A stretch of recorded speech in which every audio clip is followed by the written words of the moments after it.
工具咧就大家都會用得着，我哋因應唔同情況咧就用唔同嘅架撐啦。我哋今次大丈夫咧就贊助咗呢個鄰居社會地產，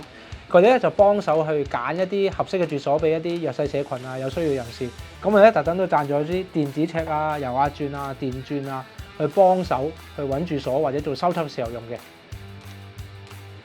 咁我哋主要咧係幫助一啲基層嘅街坊咧去配對房屋嘅，亦都提供一站式嘅租賃支援啦。咁我哋咧亦都會為到街坊咧去維修個單位啦，無論係一啲家私電器啦。咁所以今日咧都好好啊，大丈夫咧都送咗一套嘅維修工具俾我哋啦，都可以幫助到一啲有需要嘅街坊嘅。